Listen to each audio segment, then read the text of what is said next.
It's time to take a look at what's happening around Wyoming for Wednesday, July 16th.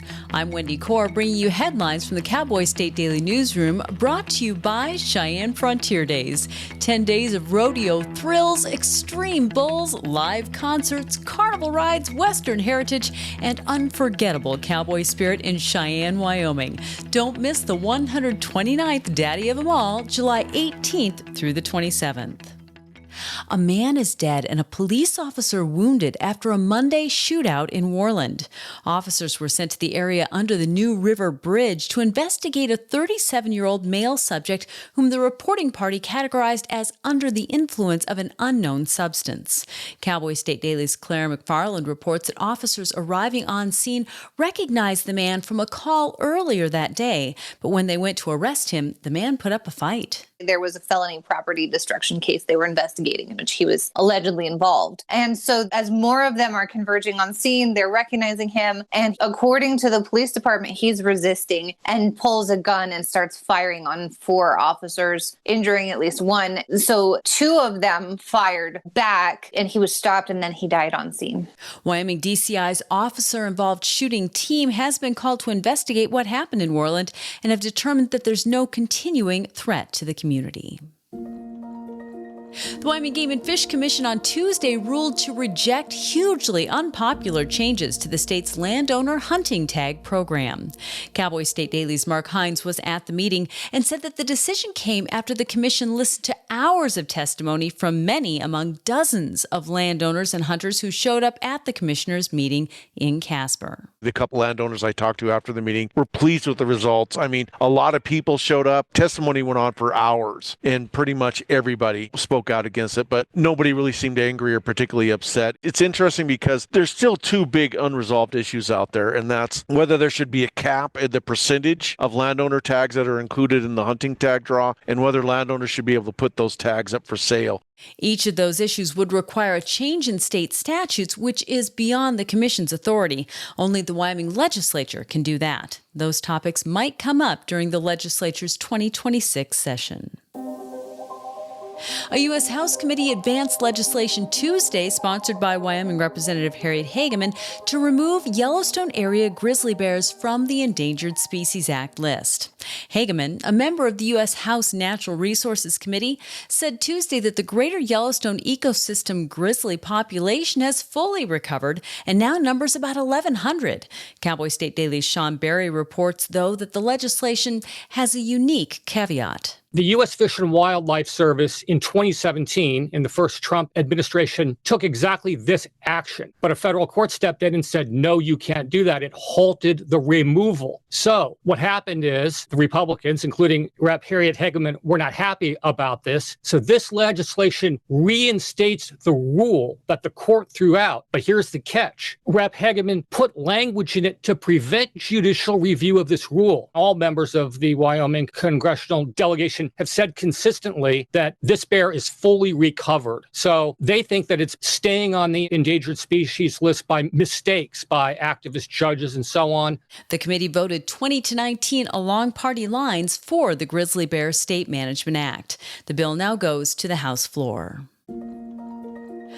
Dozens of people were exposed to bear spray in the claustrophobic confines of one of the enclosed aerial trams at Jackson Hole Mountain Resort on Monday. Cowboy State Daily's Andrew Rossi reports that although the exposure was relatively minor, the concentrated chemical had a strong impact on the passengers. Somebody got on the Jackson Hole Mountain Resort tram with a canister of bear spray in the pocket of their backpack, and when they set their backpack down, it triggered the mechanism and a little bit of it sprayed out onto the floor. It wasn't a large amount of bear spray and it deployed directly to the floor, but bear spray is an aerosol, so it spread throughout the air in a confined space. People started coughing and choking. The tram operator realized what was happening. They immediately brought it back to the base and evacuated everybody. Everyone was cleared. No serious medical issues arose. And then within a few hours, that tram was thoroughly disinfected and cleaned. That just goes to show how powerful it can be, especially in a confined space like an aerial tram. Bear spray is designed to quickly spread a 1% to 2% capsaicin solution over a 30-foot area.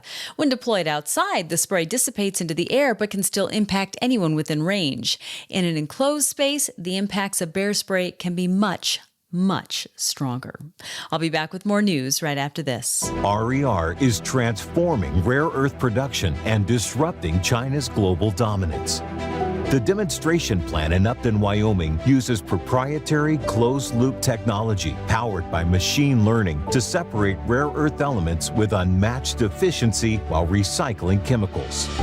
Through the demonstration plant, partially financed by the Department of Energy and the Wyoming Energy Authority, RER is securing America's critical mineral supply through innovation and technology. After the governor's office declined in May to remove the Weston County clerk from office over a botched handling of some 2024 general election ballots, a legislative committee has decided to investigate the incident. The subcommittee that the Legislative Management Audit Committee chair is now forming doesn't have the authority to prosecute or remove Weston County Clerk Becky Hadlock. Cowboy State Daily's Claire McFarland reports that rather, its focus is to review what happened and see if it's time to change Wyoming's laws in light of it. The committee leaders say is so that we can make better laws, right? Because your legislative branch isn't prosecutorial. It's not here to prosecute you or remove you from office because it's not the enforcer. And so what they say is we just want to look at this to make better laws, see what went wrong. Senator Chris Rothfuss of Laramie says the Corporations Committee, not a task force created by the Management Audit Committee, is the appropriate venue for sparking election code changes. Rothfuss said he doubts the motives behind the subcommittee's formation, claiming that the move is, quote, using management audit for political theater and political gain. U.S. Energy Secretary Chris Wright arrived at Wyoming's newest rare earth mine on Friday, carrying more than ceremonial shovels. The Denver-based Liberty Energy CEO turned Trump cabinet member brought a comprehensive worldview that challenges much of the Biden administration's energy policies. Cowboy State Daily's David Madison was at the groundbreaking for the Ramaco Resources mine near Ranchester, where Wright said Wyoming is key to President Trump's energy agenda. The way that Secretary Wright sees the future, fossil fuels are going to get their due. From his point of view, they've gotten a bad rap, and that he wants to restore coal to the forefront of generating electricity as we ramp up to this AI data center future. And so when I spoke with Chris Wright, I asked him, where does climate change fit into your priorities with the Department of Energy? And he assured me science is what got him into this and that he wants to continue to support that.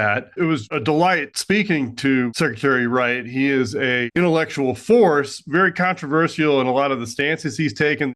Wright says he sees Ramaco's new rare earth mine as emblematic of his vision for domestic production rather than foreign dependence.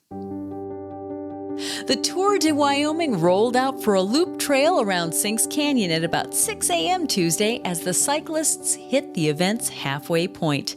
Camped in Lander, riders in the exclusive 250 bike event told Cowboy State Daily's Renee Jean that the ride is one of the best in the nation. The Tour de Wyoming is not a race. It is named kind of after the Tour de France, but there's no racing really involved. And it's very long distances. Like they went the long way around from Riverton to Lander yesterday, 80-mile trip, 4,000 miles of elevation up and then down. That's one long day, I would say. But I bumped into this fellow who was with the group, and man, he was just like raring to go, looking for more adventure in the Lander. This is a very in-demand tour. It's very popular. They turned away about 100 riders this year, where maybe other towns are losing their races. As they were all leaving, there was this rainbow up in the sky. I felt like it was kind of perfect for the morning because these guys are all, the treasure they're looking for isn't gold, but adventure. The cyclists are halfway through their 6-day ride that finishes Friday back where they started in Riverton.